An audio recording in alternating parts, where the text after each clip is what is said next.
அங்கே இருக்கக்கூடிய கிடைக்கும் சப்புக்கு கொண்டு போவோம் பிரிஞ்சு காய்ச்சல் கொடுக்கணும் சப்புகளை பூர்ணப்படுத்தணும் மதிமார ஒழுக்க சப்புகளை பூர்ணப்படுத்தணும் பின்னுக்காரம் சாதிக்காரம் கொண்டு போவோம் வயசான விஷயம் நேர நல்ல வாலிபர்கள் பெண்ணுள்ளவர்கள் சப்புகளை பூர்த்தி செஞ்சால் பின்னால் வரக்கூடியவர்களே சாயம்.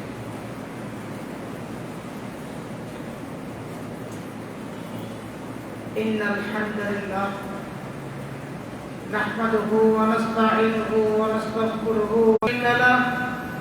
ونشهد أن سيدنا محمدا عبده ورسوله صلى الله على سيدنا محمد وعلى آله وأصحابه وأتباعه الأبرار وبعد ويا عباد الله اتقوا الله العظيم عز وجل وأطيعوه والله تعالى يقول وأصدق القائلين أعوذ بالله من الشيطان الرجيم بسم الله الرحمن الرحيم يا أيها الذين آمنوا إن جاءكم فاسق بنبأ فتبينوا أن تصيبوا قوما بجهالة فتصبحوا على ما فعلتم نادمين. صدق الله العظيم الحكيم. وقال رسول الله صلى الله عليه وسلم வல்லவன் அல்லாஹ் ஜல்ல சுப்ஹானஹு வ தஆலா அவனுக்கே புகழ் அனைத்தும் உரித்தாக. அல்ஹம்துலில்லாஹ். ஸலவாத்தும் கருணையும் சலாமத்தும் நிறைந்த வந்தனமும் அகிலத்துக்கோர் அருட்படையாய் உதித்த தாஜுல் மதீனா முஸ்தபா ஸல்லல்லாஹு அலைஹி வஸல்லம் அன்னார்கள் மீதிலும் அன்னாரின் நற்சுவடுகளை அழுகும் அசையாது எடுத்து நடந்த அருமை சஹாபாக்கள் தாபிஊன்கள் வதபவு தாபிஈன்கள் யுகமுழுனா வரைக்கும் இம்மன்னகத்திலே தோன்றி மரணிக்கின்ற அனைத்து முஃமின்கள் முஸ்லிம்கள் யாவரிலும் சாந்தியும் சமாதானம் உண்டாவதாக. புனித ஜும்ஆவின் கடமையை பெரிதென மதித்து அல்லாஹ்வின் அருள் சுரக்கும் அவனது அருளகத்தில் இறை இல்லத்தில் ஒன்று குழு இறக்கும் அல்லாஹ்வின் நல்லடியார்களே, இஸ்லாமிய சகோதரர்களே, எப்பொழுதும் எச்சந்தர்ப்பத்திலும் எந்நிலையிலும் எல்லா நேரங்களிலும் படைத்த இறைவன் ஒருவனை அஞ்சி நடக்குமாறு முதற்கண் அடியேனுக்கும் அடுத்தாமையாக உங்களுக்கும் வசியத்தில் உங்கள் போதனை புரிகின்றேன், சான்று பகர்கின்றேன். அன்பு நிறைந்த இஸ்லாமிய சகோதரர்களே, குறுகிய வாழ்நாள் கொடுக்கப்பட்ட நான் சீரிய நேரிய நல்வழிகளை பெற்று வாழ்வதற்காக வேண்டி அல்லாஹ் சுப்ஹானஹு வ தஆலா சுத்தமான சத்தியமான யாராலும் சந்தேகிக்க முடியாத மார்க்கத்தை தந்திருக்கின்றான். அந்த தீன் இஸ்லாத்தை அல்லாஹ் சுப்ஹானஹு வ தஆலா மனித வாழ்வுக்கு எவைகள் தேவையோ அனைத்தையும் பூர்ணப்படுத்தியிருக்கிறான். தொழுகை மட்டுமல்ல, நோன்பு மட்டுமல்ல, ஜகாத்து மட்டுமல்ல, மனித வாழ்வோடு சம்பந்தப்பட்ட அனைத்து விடயங்களையும் பூர்ணப்படுத்திய மார்க்கம் தான் நம்முடைய இஸ்லாம். அதிலே ஆட்சி செய்கின்ற முறை சொல்லப்பட்டிருக்கிறது, வியாபாரத்திலே முறை சொல்லப்பட்டிருக்கிறது, கொடுக்கல் வாங்கக்கூடிய முறை கூறப்பட்டிருக்கிறது, மனிதர்களுக்கு குடும்ப வாழ்க்கையின் வழிகாட்டுகள் கூறப்பட்டிருக்கின்றன. மனிதனை பிறப்பு முதல் இறப்பு வரை உள்ள எல்லா விடயங்களையும் உள்ளடக்கிய மார்க்கத்தான் நம்முடைய தீன். அந்த வகையில் உலகத்தில் வாழக்கூடிய ஒரு மனிதனும் தான் திருமணம் முடித்து வாழுகின்ற பொழுது தனது மனைவி எவ்வாறு தேர்ந்தெடுக்கப்பட வேண்டும், கணவன் எவ்வாறு தெரிவு செய்யப்பட வேண்டும் என்று இஸ்லாம் சில முறைகளை போதிக்கின்றது. அந்த முறைகளை பேணி ஒருவர் நிக்காஹ் செய்வாரையானால், திருமணம் முடிப்பாரையானால், குர்ஆன் தெளிவாக சொல்கிறது, யுக்னிஹுல்லாஹு மின் ஃபضலிஹி வல்லாஹு வாஸிஉன் அலீம். திருமணம் ஆகாத வாலிபர்கள் அவர்கள் ஏழைகளாக இருந்தாலும் கூட நன்னோக்கத்தில் திருமணம் செய்கின்ற பொழுது அல்லாஹ்வும் ரசூலும் கூறுகின்ற முறை பிரகாரம் ஒரு திருமணத்தில் அமைகின்ற பொழுது அல்லாஹ் அந்த நறுமண வாழ்க்கைக்கு பிறகு வாழ்க்கையில் செழிப்பை ஏற்படுத்துகிறான். அருமையான சகோதரர்களே, பெரியவர்களே, அந்த வகையில் திருமண தெரிவு ஒன்று வந்துவிட்டால், அதன் தகவல்கள் திரட்டப்பட்டு விட்டால், அதன் உண்மை தன்மைகளை ஊர் ஜமாத்தார்களாகிய பொறுப்புதாரிகளாகிய அவர்கள் உண்மையாக எடுத்துரைப்பது அவர்களின் தானான கடமையாக இருக்கிறது. ஏனென்றால் ஒரு மனிதனுடைய பொருளை மறைக்குமாறு இஸ்லாம் சொல்லி இருக்கிறது. ஒரு மனிதனை மானபங்கப்படுத்துவதை இஸ்லாம் வன்மையாக கண்டித்திருக்கிறது. இவ்வாறு அடுத்தவனுடைய மானத்தை மரியாதையும் பாதுகாக்குமாறு சொன்ன இஸ்லாம் ஒரு கட்டத்தில் அம்மனிதனுடைய குறையை வெளிப்படுத்துவதற்கு இஸ்லாம் நன்மை பேசுகின்றது.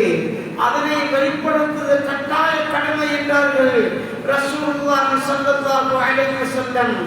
அதுதான் ஒரு மணமகனுக்கோ மணப்பெண்ணுக்கோ திருமணம் பேசப்படுகின்ற பொழுது அவருடைய தகவல்கள் திரட்டப்பட்டு விட்டால், அவர்கள் தீவிர விசாரிக்கப்பட்டு விட்டால், அவரிடம் இருக்கக்கூடிய உண்மையான குணாதிசயங்களை, என்ன நோய் இருக்கிறதோ, என்ன ஹராமான தொடர்பு இருக்கிறதோ, என்ன அல்லாஹ்வும் விரும்பாத செயற்பாடு இருக்கிறதோ, அவைகளை உண்மையாக எடுத்துரைப்பது அந்த பொறுப்புதாரிகளுடைய நிர்வாகத்துடைய மிகப்பெரிய ஒரு கடமைப்பாடாக காணப்படுகிறது. இல்லை, திருமணம் முடித்ததற்கு பிறகு சரி வருவான், இவன் திருமணம் முடித்து திரிந்து விடுவான் என்று இல்லாத குறைகளை எல்லாம் மறைத்து, அவருடைய நோய்களை மறைத்து, அவர் நல்லவர் என்று ஒப்பந்தம் செய்து அத்திருமணம் நடைபெறுவதற்கு நீங்கள் ஒத்துழைப்பாக இருப்பீர்களே. ஆனால் அத்தம்பதிகள் மனம் முடித்து பிரிந்து வாழுகின்ற பொழுது அவருடைய சாபத்துக்கும் கோபத்துக்கும் நீங்களும் ஆளாகுவீர்கள் என்பதை யாரும் மறந்துவிடக் கூடாது. அருமையான சகோதரர்களே, பெரியவர்களே, அதனால் தான் அருமை நபி ஸல்லல்லாஹு அலைஹி வஸல்லம் அவருடைய காலத்தில் எனக்கு உசாமா அம்ரு ஜஹல் எனப்படுகின்ற இருவரையும் திருமணம் பேசி வந்திருக்கிறார்கள். எனவே இவர்களை பற்றிய உண்மையான தகவல்களை தரலாமா என்று கேட்க அருமை ரசூலுல்லாஹி ஸல்லல்லாஹு அலைஹி வஸல்லம் அவர்கள் எப்படி பதிலளித்தார்கள் தெரியுமா? அருமையானவர்களே, அருமை நபி ஸல்லல்லாஹு அலைஹி வஸல்லம் அவர்கள் நற்குணத்தில் சிறந்தவர்கள். அடுத்த மனிதனுடைய மானத்தை மரியாதையை பாதுகாப்பதில் நமக்கு ஒரு உதாரண புருஷனாக திகழ்ந்தவர்கள். அந்த அருமை நபி ஸல்லல்லாஹு அலைஹி வஸல்லம் கூட இந்த நாயக தோழிக்கு எப்படி பதில் வைத்தார்கள் தெரியுமா? பாத்திமாவே, அம்மா உசாமா பதர்ராவும், நீர் வேண்டி வந்திருக்கக்கூடிய இந்த உசாமா இருக்கிறாரே, இவர் ஒரு வணக்கசாலிதான், இவர் ஒரு இபாதத்தாலிதான், இவர் ஒரு இஸ்லாமிய உன்னத தியாகிதான். ஆனால் இவர் மிகவும் ரோஷம் கொள்ளக்கூடியவர், இவர் மிகவும் கோபம் கொள்ளக்கூடியவர், கண்ணதற்கெல்லாம் இவர் கண்ணத்தில் அறையக்கூடியவர் என்று ஒரு பெண்ணுடைய வாழ்க்கையின் யதார்த்த நிலையை கருத்தில் கொண்டு அருமை நபி ஸல்லல்லாஹு அலைஹி வஸல்லம் அவர்கள் இவ்வாணிபரை தடை செய்தார்கள் என்றால், அருமையான சகோதரர்களே, பெரியவர்களே, இன்றைய விவாகரத்துக்கு மிக முக்கிய இடம் வகிப்பது தன்னை நம்பி வருகின்ற பெண்ணுக்கு அங்கே கண்டவாறு உதாரிப்பது, அவர்களை உதைப்பந்து போன்று பயன்படுத்துவது, சில்லற பிரச்சனைகளுக்காக வேண்டி, சிறிய சிறிய உடைகளுக்காக வேண்டி இன்று தந்த சொந்த மனைவி எட்டி உதைக்கிறார்கள், அவர்களை தகராறு பண்ணுகிறார்கள். அருமையான சகோதரர்களே, பெரியவர்களே, இதனால் எத்தனையோ பெண்கள் தனது எண்ணல் கம்பியை பிடித்த மன்னன் 4 சுவர்களுக்கு மத்தியில் ஒளிந்து தனது கணவனின் நடாவடித்தனத்தை, இவனுடைய அநியாயத்தை யாரிடம் முறையிடுவது, யாரிடம் எத்தி வைப்பதென்று செய்வது அறியாது மனநோயாளிகளாக இருக்கிறார்கள். எத்தனையோ இளம் பெண்கள் இன்று எத்தனை துன்பத்தாலும் துயரத்தாலும் அவர்கள் துடித்து போய் நிற்கிறார்கள். கொஞ்சம் சிந்தனை செய்து பாருங்கள். இன்று புற்றுநோய் வைத்தியசாலை எடுத்து நோக்கினால்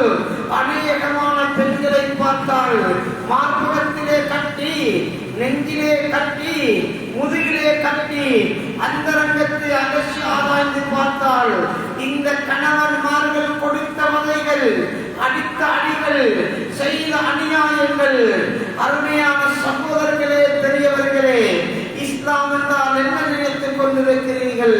தொழுவது மட்டுமல்ல இஸ்லாம், சமூக சேவையாளனாக இருக்கட்டும். ஆனால் முழு உலகம் துஆ செய்து அள்ளி கொட்டினாலும் எவர் தனது மனைவியுடைய பார்வையில் அநியாயக்காரனாக, துரோகியாக காணப்படுகின்றானோ அவன் அல்லாஹ்வுடைய பார்வையிலே மிகவும் கற்றவன், மிகவும் மோசமானவன் என்றார்கள் ரசூலுல்லாஹி ஸல்லல்லாஹு அலைஹி வஸல்லம். அருமையான சகோதரர்களே, பெரியவர்களே, உபதேசம் கேட்டு வந்த நாயகம் தோழிக்கு அருமை நபி ஸல்லல்லாஹு அலைஹி வஸல்லம் என்ன சொன்னார்கள் தெரியுமா? பாத்திமாவே, அம்மா உஸாமா பதர்ராவும், நீர் வேண்டி வந்திருக்கக்கூடிய, யாரால் கேள்வி கேட்டு வந்திருக்கக்கூடிய இந்த உஸாமா இருக்கிறாரே, இவர் உனக்கு வாழ்வதற்கு பொருத்தமானவர் அல்ல. இவர் மிகவும் ரோஷம் கொள்ளக்கூடியவர், மிகவும் கோபம் கொள்ளக்கூடியவர். இரண்டாவது சொன்னார்கள், இருக்கிறாரே, இவர் ஒரு நற்குணம் உள்ளவர் தான், இவர் ஒரு பொறுமையானவர் தான். ஆனால் இவர் திருமணம் முடித்து வாழ்க்கை ஒழுவதற்கு சக்தி இல்லாதவர், அதற்குரிய தகமைகள் சம்பாத்தியம் குறைந்தவர் என்று ஒரு பெண்ணுடைய வாழ்க்கையின் முன்னேற்றத்தை கருத்தில் கொண்ட அருமை நபி ஸல்லல்லாஹு அலைஹி வஸல்லம் அவர்கள் இவ்வாலிபரையும் தடை செய்திருக்கிறார் என்றால், அருமையான சகோதரர்களே, பெரியவர்களே, இன்று குடும்ப வாழ்க்கைக்கு, தனது குடும்ப வாழ்வை சீராக சிறப்பாக தொடர்வதற்கு ஒரு கணவனிடம் காணப்பட வேண்டிய, மணமகனிடம் காணப்பட வேண்டிய முக்கியமான ஒன்றுதான் அங்கே ஆளுமை இருக்க வேண்டும், சமாஜம் இருக்க வேண்டும். இன்று பணம் இருக்கிறது, படிப்பு இருக்கிறது, எல்லா பட்டங்களும் இருக்கிறது.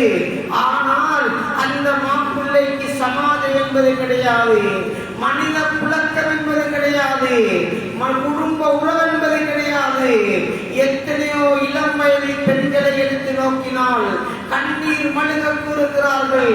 நான் மனம் முடிப்பதற்கு முன்பே உல்லாசமாக இருந்தேன், சுதந்திரமாக இருந்தேன். இன்னாரை திருமணம் செய்ததற்கு பின்னால் எனது கணவன் வீட்டுக்கு சென்று, எனது தாய் வீட்டுக்கு சென்று 3 வருடங்கள் ஆகின்றன. குடும்ப வைபவத்திலே கலந்து கொண்டு 5 வருடங்கள் ஆகின்றன என்று சமாஜம் இல்லாத, மனித புழக்கம் இல்லாத, குடும்பங்களை அணுகி நடக்காத எத்தனையோ மாப்பிள்ளைமார்களை, எத்தனையோ கணவன்மார்களை பார்க்கிறோம். அருமையான சகோதரர்களே, பெரியவர்களே, வாழ்வென்றால் என்ன நினைத்துக் கொண்டிருக்கிறீர்கள்? சொத்தல்ல, பணமல்ல, பதவி அல்ல, பற்றமல்ல, குடும்ப உறவுகள் பேணப்பட வேண்டும், மனித புழக்கம் இருக்க வேண்டும். இன்று சில வாலிபர்களை காட்டு பூச்சிகள் கொண்டு வளர்த்து வைத்திருக்கிறார்கள். தனது மனைவிக்கு ஒரு பெண்ணோர் வாங்குவதாக இருந்தாலும் அல்லது பாதரட்சை இருப்பதாக இருந்தாலும் அங்கே தாய் அனுமதிக்க வேண்டும், தந்தை அனுமதிக்க வேண்டும் என்று இரவல் புத்தியோடு வாழக்கூடிய, கிணற்று தவறை கொண்டு வளர்க்கப்பட்டிருக்கக்கூடிய எத்தனையோ இளம் வாலிபர்களை பார்த்து வருகிறோம். அருமையான சகோதரர்களே, பெரியவர்களே, இன்று காதி கோர்ட்டுகளிலே விவாகரத்திற்கு முக்கிய இடம் வகிப்பது இன்று சமாஜம் இல்லாமல் இருப்பது. தனது பெண்களுக்கு கண்டறிந்தவாறு காணாலும் கையாலும் உதைத்து எறிவது, இது இஸ்லாமிய வாழ்க்கைக்கு அருவருக்கத்தக்க செயல். விவாகரத்தின் பக்கம் இட்டு செல்லக்கூடிய செயல். அல்லாஹ் பாதுகாக்க வேண்டும். அருமை பெரியவர்களே, சகோதரர்களே, திருமணம் என்றால் என்ன நினைத்துக் கொண்டிருக்கிறீர்கள்? கடையில் வாங்கப்படுகின்ற ஒரு சாமான் அல்ல. அருமையானவர்களே, மௌத்து வரைக்கும் சந்தோஷமாக, மகிழ்ச்சிகரமாக தொடர வேண்டிய ஒரு உன்னத இபாதத், அல்லாஹ் விரும்புகின்ற ஒரு இறை வணக்கம் என்பதை யாரும் மறந்துவிடக் கூடாது. எனவேதான் அந்த திருமண தெருவிலே நாம் பார்க்கப்பட முக்கியமான மற்றும் ஒன்றுதான் மாமா மாமிகளையும் ஆராய்வது. ஏனென்றால் திருமணம் முடித்ததற்கு பிறகு தனது கணவனோடு இருக்கின்ற நேரத்தை விட அந்த பெண் அநேகமாக இருப்பது அந்த மாமா மாமிகளோடு தான். அவருடைய குணம் எப்படி, மனம் எப்படி, நடத்தை எப்படி என்று அவைகளும் பார்க்கப்பட வேண்டிய ஒரு காலகட்டத்திலே நாம் வாழ்ந்து கொண்டிருக்கிறோம். ஏனென்றால் காதி கோட்டோடு தொடர்பிருப்பதனால சொல்கிறேன். அநேகமான சில இளம் யுவதிகளை பார்த்தால் வாழ்வதற்கென்று அழகான ஜோடிகள், பொருத்தமான ஜோடிகள், வாழ்வதற்கென்று உணர்வு இருக்கிறது, சேர்ந்து நடப்பதற்குரிய ஆர்வம் இருக்கிறது. ஆனால் இந்த கிழக்கு பருவத்தை அடைந்த இந்த மாமா மாமிகள் வாழ விடுகிறார்கள் இல்லை, வாழ்வதற்கு வழிவகுக்கிறார்கள் இல்லை. ஏதோ முதலாம் இரண்டாம் வகுப்பு புற்றுள் ரேஷன் போன்ற பிரச்சனைகளுக்காக வேண்டி, அதே போன்ற பிரச்சனைகளுக்காக வேண்டி இன்று கூறுவது என்ன தெரியுமா? உனக்கு முடியாவிட்டால் விட்டுட்டு வா, மற்றொரு வாழ்க்கை அமைத்து தருகிறேன் என்று ஜாகிரியா குணம் கிடைத்த எத்தனையோ பெற்றோர்களை பார்க்கிறோம். அருமையான சகோதரர்களே, பெரியவர்களே, காவி கோட்டுகளிலே சால பாம்புக்கு லாமண்ணை பிடித்தது போல வெறி பிடித்து ஆடுவது, துள்ளி குதிப்பது, இப்படிப்பட்ட மார்க்கம் இல்லாத மாமா மாமிகளையும் பார்த்து வருகிறோம். அன்பார்ந்தவர்களே, உங்களது வாழ்க்கையில் நடைபெற்ற சுவாரஸ்யமான சம்பவங்களை, நல்ல அனுபவங்களை சொல்லிக் கொடுத்து ஒன்று சேர்க்க வேண்டிய மாமா மாமிகள் விவாகரத்துக்கு இன்னி காரண கருத்தாக்களாக இருக்கிறார்கள் என்றால் இவர்கள் மௌத்தை சிந்திக்க வேண்டும், அவருடைய வாழ்க்கையை சிந்திக்க வேண்டும். அருமையான சகோதரர்களே, பெரியவர்களே, திருமண தெருவிலே மாமா மாமிகள் பார்க்கப்படுவது போல இன்று சீதி மட்டுமல்ல, பயோடேட்டை மட்டுமல்ல, மெடிக்கல் ரிப்போர்ட்டும் ஆராயப்பட வேண்டிய ஒரு காலம். ஏனென்றால் காதி கோட்டுகளிலே அநேகமாக பார்க்கப்படுகின்ற ஒன்றுதான் சில யுவதிகளுக்கு, சில இளம் தம்பதிகளுக்கு, அதாவது சிறிய சிறிய பருவத்தை வயதை அடைந்த ஜோடிகளை பார்த்தால் விவாகரத்து கொடுக்கப்பட்டு இத்தாவுடைய சட்டம் சொல்லிக் கொடுக்கப்படுகிறது. அந்த பெண்ணோ கண்ணீர் மல்க மல்க சொல்கிறார், ஹஸ்ரத், எனக்கு இத்தா வாஜிப் இல்லை, எனக்கு இத்தா கடமை இல்லை. அதிரோடு கேட்கப்பட்டால் நான் திருமணம் முடித்து 6 மாதங்கள், திருமணம் முடித்து 1 வருடங்கள், ஆனால் இவனுக்கு நான் மனைவியாக மாறவில்லை, இவன் எனக்கு அதாவது கணவனாக மாறவில்லை, இவன் ட்ரக்ஸுக்கும் போதைப் பொருட்களுக்கு ஆளாகி நரம்புகள் எல்லாம் சத்துமடைந்து வாழ்க்கையோட சக்தியற்றவனாக இருக்கிறான் என்று இன்று எத்தனையோ பெண்கள் கண்ணீர் மல்க கூறுகிறார்கள் என்றால், அருமையான சகோதரர்களே, பெரியவர்களே, மெடிக்கல் ரிப்போர்ட் ஆராயப்பட வேண்டிய ஒரு காலம் இன்று நாம் பார்த்து வருகிறோம். மாற்று மத, அதாவது நசாராக்களுடைய அந்த நசாரா இனத்திலே இன்று டிவோர்ஸ்கள் குறைவாக காணப்படுகிறது. எமது முஸ்லிம் சமூகத்திலே இன்று அநேகமான டிவோர்ஸ் உருவெடுக்க காரணம் என்ன தெரியுமா? அவர்கள் திருமணம் நடைபெறுவதற்கு முன்பு ஒரு கவுன்சிலிங் வைக்கப்பட்டு திருமண வாழ்க்கையை பற்றி 6 மாத பயிற்சிகள் கொடுக்கப்பட்டு அதனுடைய சர்டிபிகேட், அதனுடைய சான்றிதழ் பெறப்பட்டதற்கு பிறகுதான் அங்கே நிக்காஹ் நடத்தப்படுகிறது, ரெஜிஸ்டர் ஊர்ஜிதப்படுத்தப்படுகிறது. அருமையானவர்களே, நாம் இன்று எங்கே இருந்து பார்த்து கொண்டிருக்கிறோம்? காதி கோட்டு வந்ததற்கு பிறகுதான் கவுன்சிலிங்களை பற்றி சிந்திக்கிறோம், மார்க்க விகாரங்களை பற்றி சிந்திக்கிறோம், திருமண வாழ்வை பற்றி ஆராய்கின்றோம். அருமையானவர் தெரியும். ஆனால் இருவரும் அனைத்து கோர்ஸ்களை முடித்து கோல்ட் மெடல் எடுத்திருக்கிறார்கள். ஆனால் இஸ்லாமிய பார்வையிலே கணவன் என்றால் யார் என்பது அறிவு கிடையாது, மனைவி என்றால் யார் என்ற அறிவு கிடையாது என்றால் படித்த அனைத்து படிப்புகளும் கூலம் குப்பைகள், உதவா கரைகள் என்பதை யாரும் மறந்துவிடக் கூடாது. அருமையான சகோதரர்களே, பெரியவர்களே, அசலான நிக்காஹ், யதார்த்தமான நிக்காஹ் என்ன தெரியுமா?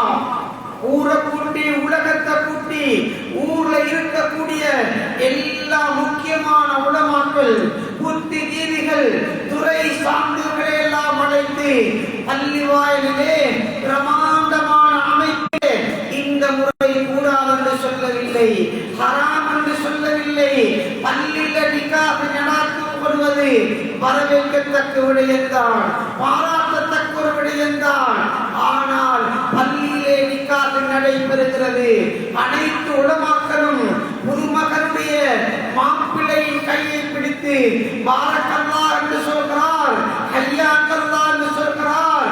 ஆனால் அந்த மாப்பிள்ளை அசரோடு சென்றதற்கு பிறகு அவர் பள்ளிக்கு வருவது ஜும்மாவுக்கு தான் அல்லது பெரும் ரமதான்.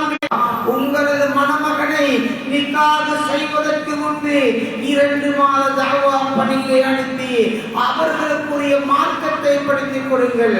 5 நேர தொழுகையில பயிற்சி, தஹஜ்ஜுத் தொழுகையில பயிற்சி, துஆ தொழுகையில பயிற்சி, வாழ்க்கைக்கு தேவையான அந்த நிக்காஹுடைய சட்டங்களை படித்துக் கொடுப்பதில் அவர்களுக்கான ஏற்பாடு.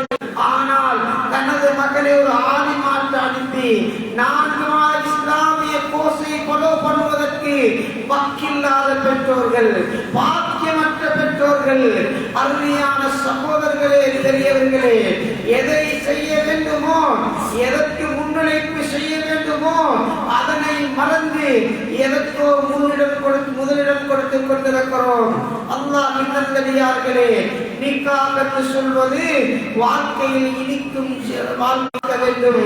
அருமை பெரியவர்களே, சகோதரர்களே, திருமணம் முடித்துக் கொடுக்கிறீர்கள், பல லட்சக்கணக்கான ரூபாய்களை செலவிட்டு அந்த திருமண விழாக்களை செய்கிறீர்கள்.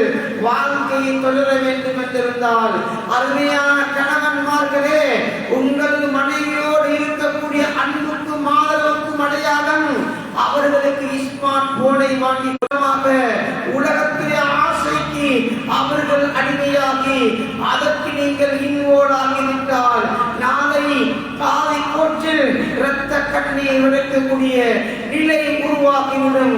அல்லாஹ் பாதுகாக்க வேண்டும். மாமா மாமிகளை பாருங்கள், மெடிக்கல் ரிப்போர்ட்டை பாருங்கள், மார்க்க விவகாரத்துக்கான முதலிடம் கொடுங்கள். அப்படிப்பட்ட அறிவுரைகளை, வழிகாட்டல்களை பேணி ஒரு திருமணம் நடக்குமேயானால் அருமையானவர்களே, அந்த வாழ்க்கை தான் செழிக்கும். அது செழிக்கும் என்பதில் எந்த ஒரு சந்தேகம் கிடையாது. எனவே தான் அநேகமான ஜோடிகள் காதி கோட்டுக்கு வருகிறார்கள்.